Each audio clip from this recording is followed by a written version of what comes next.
नमस्कार दोस्तों, आज के हमारे इस वीडियो में हम आपके लिए संतोषी माता की व्रत कथा लेकर आए हैं। एक समय की बात है, एक बुढ़िया के 7 बेटे थे, जिनमें से 6 कमाते थे और एक ना कमाने वाला था।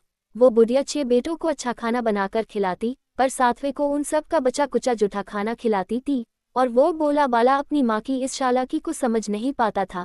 एक दिन वो अपनी पत्नी से बोला, मेरी माँ से बहुत प्यार करती है। तो उसकी पत्नी बोली, वो तुम्हें सबका बचा कुचा खाना खिलाती है। इस बात पर उसे विश्वास नहीं हुआ। एक दिन वो चुप कर देखता है कि माँ अपने 6 बेटों को बड़े प्यार से कई प्रकार के व्यंजन बनाकर बड़े प्रेम से खिला रही है। जब वो 6 खाना खाकर उड़ गए, तब माँ ने उनकी थालियों से जुटनेकड़ी करी और उसके लिए थाली में परोस कर रख दी। जब वो घर आया तो माँ अपने सबसे छोटे लड़के से बोली, खाना खा ले। वो बोला, माँ मैं भोजन नहीं करूँगा, मैं तो परदेश जा रहा हूँ। माँ बोली, कल जाता आज ही चला जा।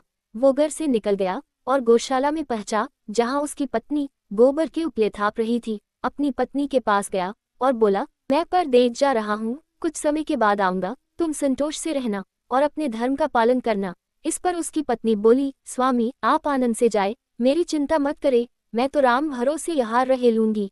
ईश्वर आपकी सहायता करे, अपनी कोई निशानी मुझे दे दीजिए, जिसे देखकर मैं धीरज करती रहूंगी। इस पर वो बोला, मेरे पास इस आगुती के सिवा कुछ भी नहीं है, तुम ये रख लो और मुझे भी अपनी कोई निशानी दे दो। वो बोली, मेरे पास तो कुछ भी नहीं है, बस ये गोबर से बहरे हाथ है। ये कहकर उसने अपने पति की पीठ पर गोबर के हाथ की थाप मार दी। वो चल दिया।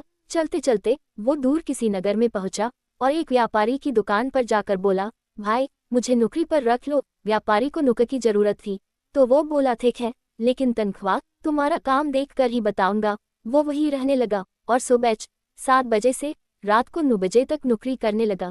थोड़े ही दिनों में वो व्यापारी का सारा लेन देन और हिसाब किताब करने लगा। कुछ ही समय में 12 वर्षों में वो नामी सेठ बन गया। इधर उसकी पत्नी को सास और जेठानियां बड़ा कष्ट देने लगी। उसे लकड़ी लेने जंगल में भेजती, भूसे की रोटी देती, फूटे नारियल में पानी देती। वो बड़े कष्टों से जीवन बिता रही थी। एक दिन जब वो लकड़ी लेने जा रही थी, तो रास्ते में उसने देखा एक मंदिर में कुछ औरतें व्रत कर रही हैं और कथा सुन रही हैं।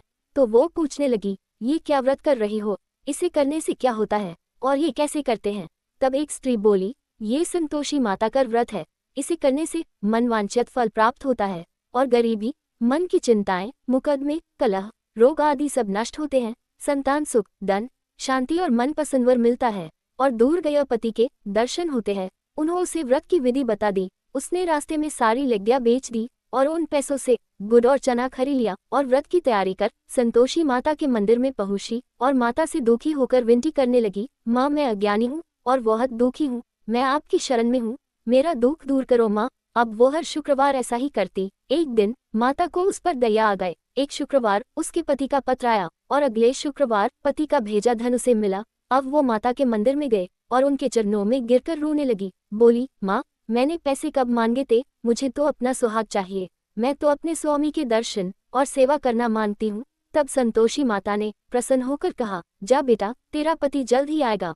वो प्रसन्न होकर घर गया और कामकाज में लग गया। उधर संतोषी माता ने सुहापन में उसके पति को पत्नी की याद दिलाई और घर जाने को कहा। वो बोला, माँ मैं कैसे जाऊँ, परदेश की बात है, लेन देन के कई हिस्सा बाकी है। माँ बोली, सवेरे उठकर मेरा नाम लेकर घी का दीपक जलाना और फिर दुकान पर बैठना। सवेरे उठकर उसने वैसा ही किया। देखते ही देखते सारा लेन देन सबने संतोषी माता के चरण पकड़ लिए और विनती कर कहने लगे, हे माता हम मूर्ख हैं, अज्ञानी हैं, पापी हैं, आपके व्रत की विधि हम नहीं जानते, आपका व्रत भंग कर हमने बहुत बड़ा अपराध किया है।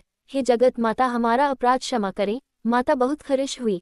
हे संतोषी माता, जिस प्रकार आपने बहू को फल दिया, वैसा ही इस कहानी को कहते, सुनते और हुकार बहुरते सबको देना। दोस्तों, संतोषी माता को संतोष, सुख, शांति और वैभव की माता के रूप में पूजा जाता है। माता संतोषी बहुभावा श्री गणेश की पुत्री है। इनका यह व्रत करने से धन, विवाह, संतान आदि भौतिक सुखों में वृद्धि होती है। यह व्रत शुक्ल पक्ष के प्रथम शुक्रवार से शुरू होता है और 16 शुक्रवार तक व्रत कर इसका उद्यापन किया जाता है। गुड़ और चनी का भोग माता को लगाया जाता है। यह व्रत करने वालों को खते चीजों को नहीं खाना चाहिए और नहीं हाथ लगाना चाहिए। बोलिए संतोषी माता की।